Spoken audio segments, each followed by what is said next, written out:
Your Bin from The Independent, giving you the lowdown on which TV shows are binge-worthy and which ones are bin-worthy. This week, we've been watching new BBC series The North Water and Season 2 of US show Evil. We've also caught up with BBC's highly anticipated submarine thriller Vigil and Netflix's drama comedy On The Verge.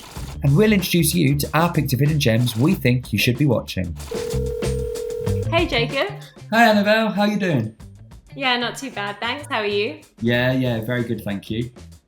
Good. So let's talk TV. I know you've been watching North Water on BBC. Yes, I've been watching The North Water, which has finally sailed its way over to the UK after being released on AMC Plus in America a few months ago. Despite being a British production, this is from Andrew Hay, the director of Weekend and 45 Years, and it's got a great cast. It stars Colin Farrell, you've got Jack O'Connell, who's graduated from Skins fame, and Stephen Graham, everyone's favourite actor. And it's an adaptation of a 2016 novel of the same name by Ian McGuire, and it is a show about a whaling expedition, a group of men who go out on the Arctic on a boat to hunt whales. 5 minutes into the show and you realise that the characters, the crew members on this expedition will make this very, very tantalising TV.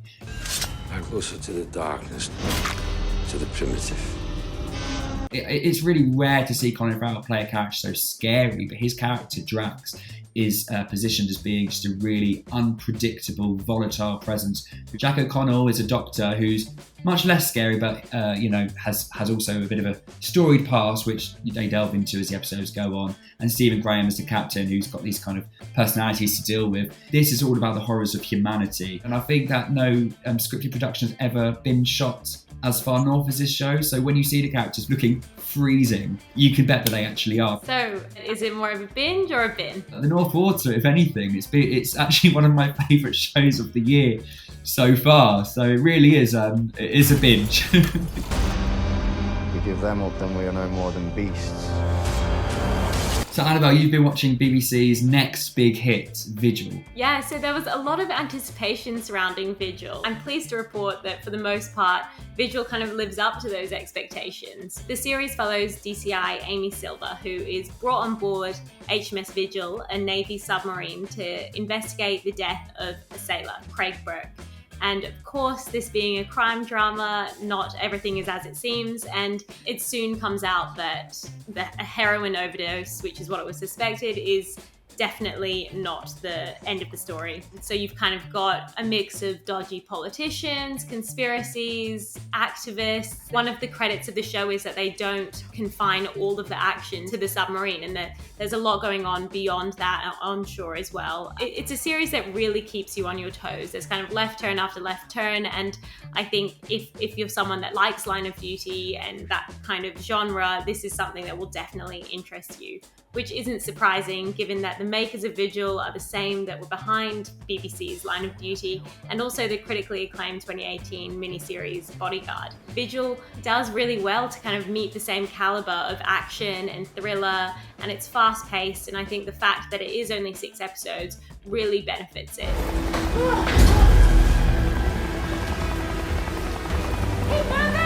In terms of cast, in the lead role of DCI Amy Silver, you've got Coronation Street alum Suran Jones, who's on something of a hot streak lately. For the past 5 years, we've kind of seen her in Dr. Foster and Gentleman Jack, and she seems to be going from strength to strength. In this, she plays a very serious part and who's kind of dealing with her own personal stuff as well as kind of investigating the murder as a whole. On shore, you've got Game of Thrones star Rose Leslie playing her partner, who's investigating the same crime, but tackling the things that are off the submarine. You do have Line of Duty's Martin Compston making an appearance, but it's in such a minimal role. And I've got to say, the choice of setting in a submarine is brilliant. I don't know why they haven't done it before. All of the great elements of a crime drama are just amplified by the fact that all of this action is unfolding 300 meters underwater in a confined space. Interesting. So, would you say, overall, Vigil is a binge or a bin? Vigil is a massive binge.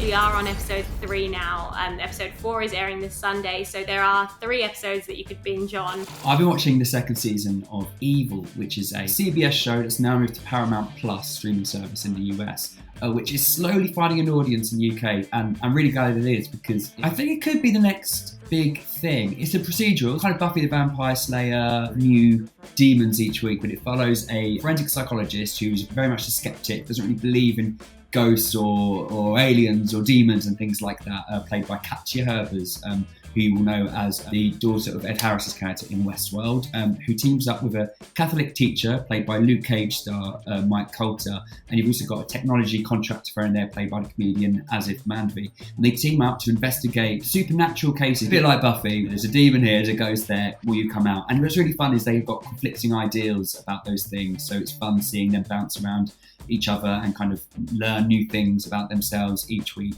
I know you believe in this stuff. I don't. This is stupid. As far as procedurals go, I would compare it to The X-Files, which is a huge shout because obviously that's one of the biggest cult TV shows of all time. You've got other smaller roles played by net recognisable names, or faces I should say, one of which is Michael Emerson, who has this amazing indelible role. Yes, playing a guy who isn't strictly good, and you will know him from Lost as Benjamin Linus. Evil is the creators who are married couple Robert and Michelle King, who've actually created another show before, The Good Wife, with Juliana Margulies. You can tell that each episode has been constructed with a lot of care. It's a really interesting show actually, and one that's kind of snuck under the radar in the UK. So, is it a binge or a bin? It's a really fun binge.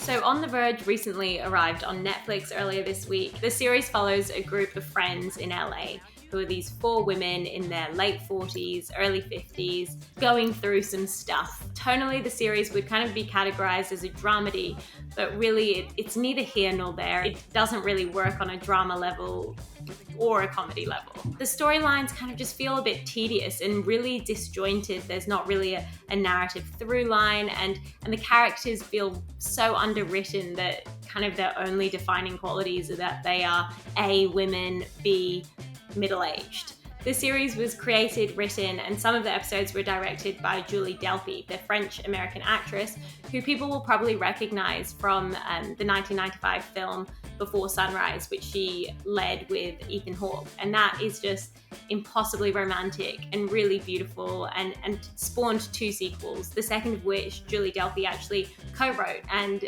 it earned her an Oscar nod for her writing on the film. So it's really disappointing then that On The Verge kind of has none of that same magic. So as well as writing and directing, Julie also leads the cast, which comprises Elizabeth Shue, who film fans will recognize from 80s flick Cocktail, and who recently starred in Amazon Prime hit superhero series The Boys. Also in On The Verge is Alexia Landau, who previously worked with Julie on a hit film, 2 Days in Paris. Is the show on the verge of a binge or a bin? Yeah, I'm sad to say, but it's a bin. So here on Binge or Bin, we like to highlight the hidden gems, the shows that you might not have heard of, that we think you should watch, the shows that have been on your list for a while, we think you should fast track to the top. My hidden gem this week is the Channel 4 sitcom Green Wing, which aired 2 series and a Christmas special between 2004 and 2006. Green Wing is a bit of a cult show now. I think a lot of people at the time either really loved it, really didn't. I think people will look back on it further because it was doing something that hadn't really been done before and hasn't really been done since. It was created by the same team behind the show Smack the Pony, so you've got Caroline Leddy and Victoria Pyle, and the cast are just a who's who of British comedy now. You've got Tamsin Gregg, you've got Stephen Mangan, you've got Julian Reinhardt, who I will forever call the Horse and Hound guy from Notting Hill. You've got Michelle Gomez, who's obviously gone on to star in, Doctor Who, and The Flight Attendant, Kaylee Cuoco, Olivia Colman in a really small role. It's about a group of people who work in a hospital, but not really much medical work gets done. Instead, what happens is a series of absurd, bizarre scenarios get played out. In one scene, you've got a camel being ridden down the hospital corridor. In another, you've got them playing really bizarre games of Geeble, where you get this big bucket on your head and you've got to try and throw a ball into it. I mean, no one gets saved in this hospital. And I think what makes it so distinct is that the cameras get sped up and slowed down. It's got a very distinct soundtrack by a musician known as Trellis, which will be in your head for days. I think they released a soundtrack at the time and it did really well. Right, tea.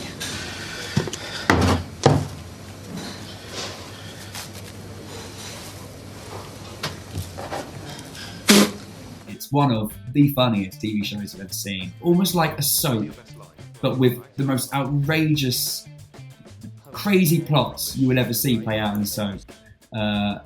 With some literal cliffhangers. Please check out Green Ring if you haven't before.